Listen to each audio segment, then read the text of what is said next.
Kembali lagi dengan Fast Poppy tentunya. Bagaimana kabarnya? Kali ini Fast Poppy menceritakan sebuah film yang berjudul menceritakan seorang vlogger cantik yang ingin menambah kecantikannya dengan melakukan operasi plastik. Akan tetapi, semua itu menjadi malapetaka saat ia bertemu dengan seorang dokter psikopat. Sampai sini sudah ketahuan seperti apa kengerian di film kali ini. Daripada banyak omon-omon, mending kita langsung saja ke ceritanya. Tapi sebelum itu, jika kalian suka dengan film kali ini, jangan lupa subscribe dulu biar saya tambah semangat untuk menghibur kalian. Dan inilah ceritanya.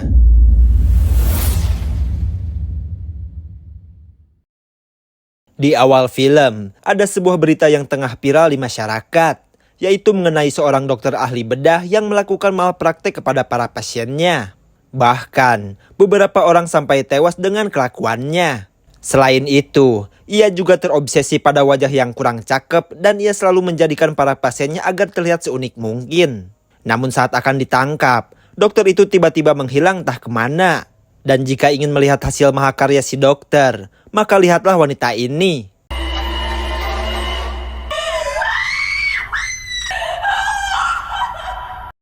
Scene berlanjut pada seorang vlogger kecantikan dengan subrek 15 jutaan. Demi tampil lebih cantik, ia akan melakukan oplas di klinik ternama yang ada di kotanya. Akan tetapi, ia tiba-tiba merasa takut dan langsung mengurungkan niatnya.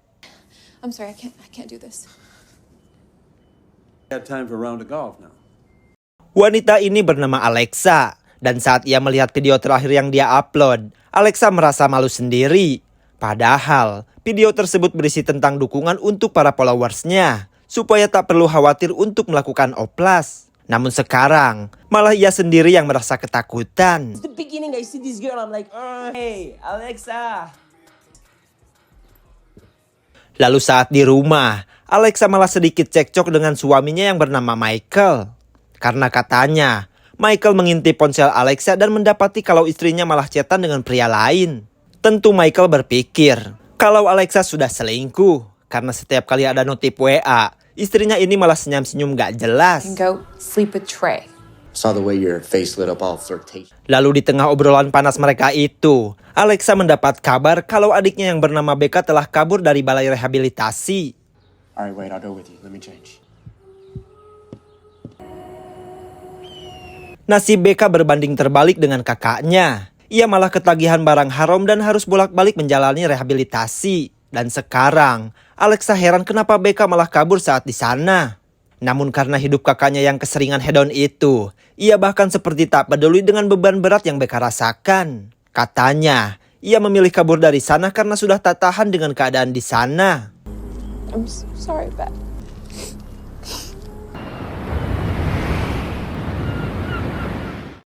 Scene berlanjut saat Michael dan Alexa diundang ke rumah teman mereka yang bernama Charlie.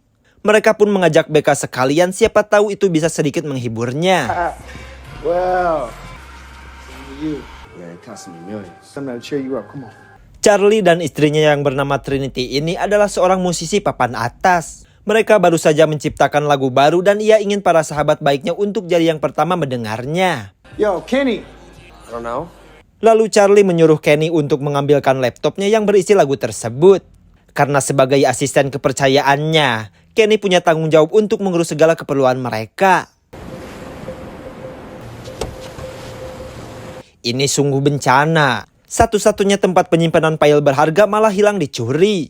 Namun di tengah kepanikan itu, Becca yang mempunyai skill tersembunyi menemukan lokasi si pencuri dari GPS laptopnya. Lalu setelah tahu di mana lokasinya, Kenny harus bertanggung jawab untuk segera mengambilnya. On it, I can't.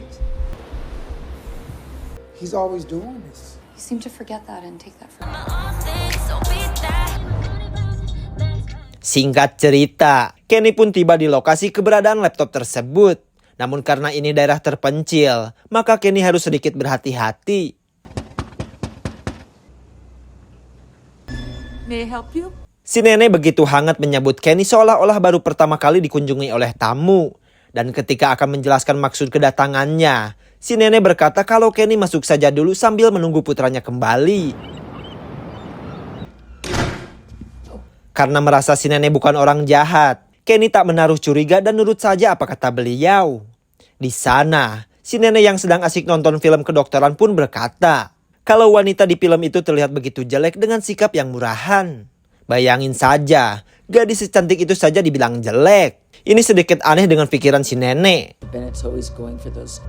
But listen, Do not yell at me. Lalu Kenny merasa, ia takkan bisa menemukan laptop tersebut kalau cuma bertanya kepada si nenek yang malah asik nonton film. Meski terkesan tak sopan dan seenaknya saja, Kenny pun terpaksa menelusuri setiap ruangan yang ada dengan harapan laptop itu bisa ketemu. Ketika sampai di sebuah kamar yang kayak habis gempa, Kenny pun menemukan beberapa laptop, tapi sayangnya bukan itu yang ia cari. You wanna play with me? Ternyata laptop yang sedang ia cari berada pada anak tersebut. Namun entah kenapa si bocil malah kabur. Dan tanpa pikir panjang lagi, Kenny pun mengejarnya hingga masuk ke sebuah ruangan yang tak pernah ia bayangkan sebelumnya. Ini sungguh gila sekali. Ruangan tersebut dipenuhi dengan toples yang berisi organ tubuh manusia. Dan yang lebih mengerikan, ada seorang wanita berwajah aneh yang dikurung secara tak manusiawi. Dan kalau dilihat-lihat, wanita ini adalah yang di awal film yang merupakan pasien si dokter psikopat. I'm gonna get you out of here. I'm gonna get some help, okay? Sementara di sisi lain, Charlie dan yang lain merasa khawatir dengan keadaan Kenny. Bukan apa-apa, tapi ini sudah hampir tengah malam dan ia masih belum juga pulang. Akhirnya, dengan berbekal GPS mereka pun sama-sama pergi ke sana. Karena mobilnya masih berada di rumah si pencuri, maka bisa dipastikan kalau Kenny sedang dalam masalah. Namun itu cuma sekedar asumsi saja. Mereka akan tahu kebenarannya setelah nanti menemukan Kenny. Oleh karena itu, Becca pun diminta untuk tetap di mobil selagi yang lainnya pergi. Dan jika mereka tak ada kabar dalam 10 menit, maka Becca harus segera menelpon polisi.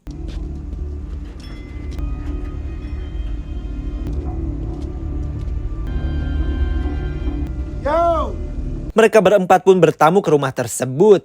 Dan seperti sebelumnya, si nenek ini dengan ramah menyambut kedatangan para tamu. Namun kali ini si nenek tak sendirian. Beliau ditemani oleh anaknya yang berprofesi sebagai dokter. Namanya Dr. Jean. Lalu tanpa basa-basi, Charlie berkata kalau ia ingin menjemput temannya. Dan sekalian juga, ia meminta itikat baiknya supaya laptop yang mereka curi segera dikembalikan.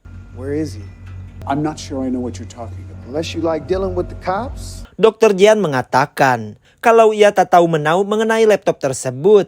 Namun untuk temannya yang bernama Kenny, katanya ia ada di lantai atas. Dan supaya ngobrolnya lebih enak, Dr. Jean meminta mereka semua untuk masuk saja dulu. Sebenarnya mereka tak mau masuk dan memilih menunggu di luar saja. Namun karena mereka merasa gak enak untuk menolak ajakannya, mau tak mau mereka pun terpaksa masuk. 20-year-old bottle of Glenholm. Lalu Dr. Jean memperkenalkan dirinya. Katanya, ia adalah dokter bedah plastik yang terobsesi dengan kecantikan. Ia ingin membuat orang-orang terlihat cantik dengan perantara tangannya sendiri. Tapi dengan segala hormat, mereka tak butuh perkenalan dan cuma mau bertemu teman mereka saja. Lalu Dr. Jean mengatakan kalau teman mereka baru saja di makeover oleh anaknya. Namun karena ia masih amatiran, jadi hasilnya pun tidak maksimal. Or I'm gonna go get him myself. I'll go get your friend. Thank you. Sungguh kejam sekali. Kenny tewas dengan keadaan bola mata yang menggantung keluar. Rupanya, Dr. Jean adalah dokter psikopat yang diceritakan di awal film. Took a little while. Rupanya, minuman mereka tadi sudah dimasukkan obat bius. Dan karena Charlie malah mencoba melawan, Dr. Jean menyuruh Philip untuk menghajarnya. That's enough. Lalu scene berganti kepada Becca yang masih menunggu kabar baik dari kakaknya. Akan tetapi, fokusnya malah teralihkan saat ada yang tiba-tiba membuka bagasi mobil.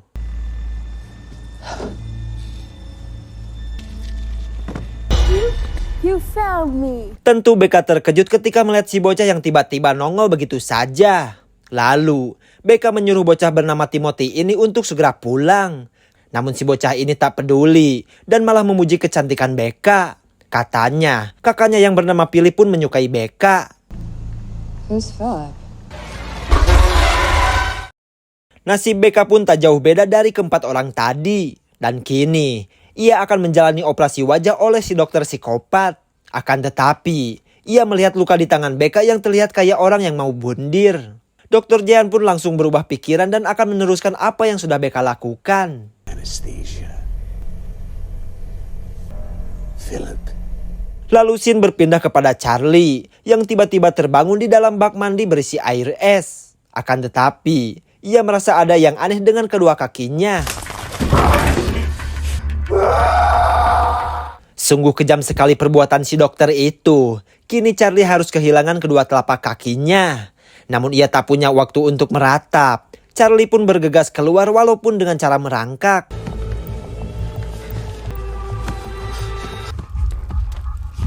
Are you hungry, young man? Karena yang namanya juga keluarga psikopat, mereka tak akan membiarkan para pasiennya untuk kabur. Lalu si dokter Gelo berkata, kalau ia cuma meminjam kaki Charlie dan berjanji akan mengembalikannya lagi. Namun karena Charlie telah mencoba untuk kabur darinya, maka ia akan menjalani oplas saat ini juga. Ketika Charlie hendak dioperasi, tiba-tiba Philip datang dengan membawa Trinity untuk melakukan hal yang sama. Namun karena budaya antri perlu dilestarikan, maka Trinity pun disuruh menyaksikan kegiatan si dokter saat membedah pacarnya. Into a work of art. Dari semua kegiatan yang dilakukan oleh si dokter, hanya Becca yang dikecualikan olehnya. Ia cuma menambahkan sayatan di tubuh Becca dengan lebih presisi. Soalnya, Dr. Jehan juga melakukan operasi selaras dengan keinginan pasiennya. Advice was to reduce the swelling. Seem to be having trouble breathing, son. Scene berganti kepada Alexa dan Michael yang disekap di kamar yang sama. Karena takut ini akan menjadi momen terakhir bagi mereka, Alexa pun terpaksa membocorkan rencananya. Kalau ia tidak selingkuh dengan pria lain, justru ia sedang merencanakan kejutan ulang tahun untuk Michael minggu depan. Mendengar hal itu, Michael pun cuma bisa minta maaf karena sudah menuduh istrinya. Meskipun semua keluarganya merupakan psikopat, tapi Timothy cuma seorang bocah normal yang butuh teman main. Oleh karena itu, Alexa merayu Timothy supaya membebaskan mereka. Dan sebagai balasannya, ia akan bermain dengan Timothy sepuasnya. Will you be my girlfriend? I'll tell you what, Timothy. Busyat sekali, permintaannya itu aneh-aneh saja. Tapi ya meski begitu, Alexa mengiyakannya supaya bisa segera keluar. Namun karena Timothy hanya mau melepaskan Alexa saja, maka Michael harus sabar dulu sampai pacarnya itu membawa bantuan.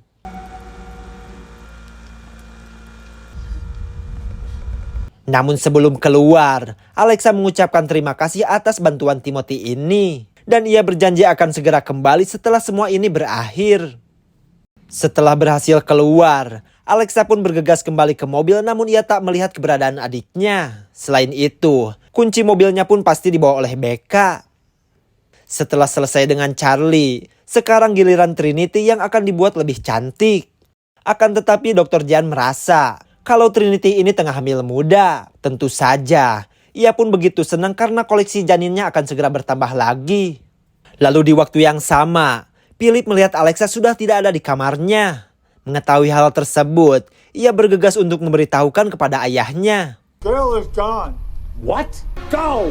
I'll get the girl. Karena kejadian tersebut, Trinity pun bisa sedikit lega karena operasinya harus dipending dulu. Kembali lagi kepada Alexa. Setelah kabur cukup jauh dari rumah tersebut, ia pun beruntung karena ada sebuah mobil yang lewat. Tentu saja, kesempatan ini tak disia-siakan olehnya. Dan setelah Alexa menceritakan kejadian yang dialaminya, si pengendara mobil pun merasa iba. Dan dengan senang hati, akan mengantarkannya ke kantor polisi. Akan tetapi Alexa baru sadar, kalau mobil yang sedang ia tumpangi ini ternyata malah menuju ke rumah itu lagi. Ternyata, wanita yang bernama Emma ini adalah istri dari si dokter Gelo. Ia memang sengaja mencari keberadaan Alexa setelah diberitahu oleh suaminya. Lalu beberapa saat kemudian, Philip akan membawa Michael untuk ia operasi sendiri. Namun karena ia cuma pura-pura tidur, Michael pun berhasil mengecohnya hingga bisa melepaskan diri. Dan di tengah perjalanan untuk kabur itu, ia menemukan Becca dan mencoba menolongnya. I'm not gonna let you die. With her Dirtier than an alley cat. Karena merasa khawatir kepada teman-temannya, Becca pun mengajak Michael ke ruangan bawah tanah untuk menyelamatkan mereka. Dan ketika menemukan Trinity dan Charlie, Michael pun mencoba membebaskannya.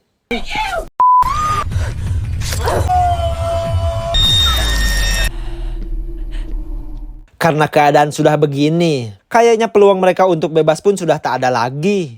Dan di situ juga terlihat Alexa yang sudah mereka operasi. Selain wajahnya yang jadi aneh, bibir Alexa pun terlihat seksi yang kayak habis makan bakso. Setelah itu, Dr. Jean membius Michael karena sebentar lagi ia akan dioperasi.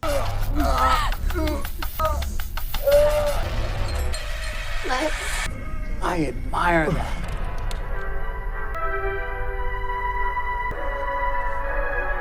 Psikopat itu tampaknya senang sekali saat akan menggunakan pisau peninggalan nenek moyangnya ini. Ia merasa terhormat karena hari ini akan menggunakannya. Setelah 100 tahun, cuma jadi pajangan saja.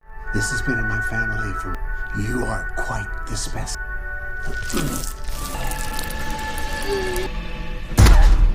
Lalu dengan bangga dan tanpa rasa bersalah, psikopat itu membiarkan Alexa untuk melihat mahakaryanya.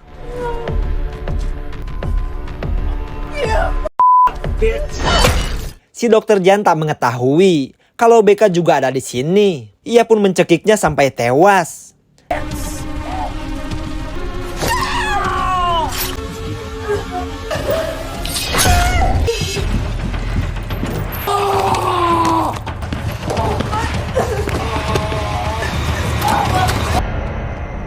Yeah, they're wondering where I'm at. 825. On the street starts with Di tengah pelariannya itu, ada dua sejoli yang kebetulan lewat. Dan melihat keadaan Alexa sangat mengkhawatirkan, mereka pun berniat untuk membawanya ke rumah sakit. Lalu tak lama, muncul Dr. Jean dan Philip yang katanya ingin membantu mereka. Karena dirasa terlalu mencurigakan, pasangan kekasih itu mencuekkan mereka.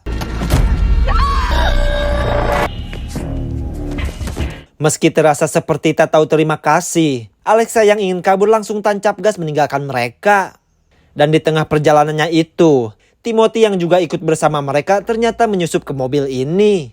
Lalu Alexa pun membawanya pergi untuk menepati janjinya. Sementara itu, psikopat Jean tak terlihat marah sama sekali. Soalnya, kini ia punya pasien baru yang harus dibuat secantik mungkin.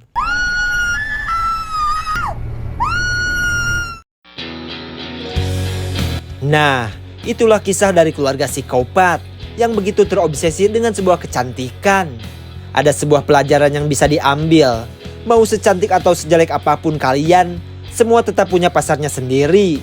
Tak perlu berbangga atau minder. Syukuri saja pemberian Tuhan dan tak perlu bertingkah yang aneh-aneh. Dan untuk Alexa, perjuangan untuk bisa bebas itu sudah membuahkan hasil. Meskipun ia pulang dengan keadaan yang memilukan, tapi setidaknya ia masih bisa hidup dan itu sudah cukup. Dan kesimpulannya adalah, hati-hati jika ada barang atau laptop kalian yang hilang. Karena bisa jadi, itu adalah pancingan para psikopat untuk membuat kalian menghampiri mereka. Terima kasih buat kalian yang sudah menonton sampai selesai. Saya undur pamit. Sekian dan terima kasih.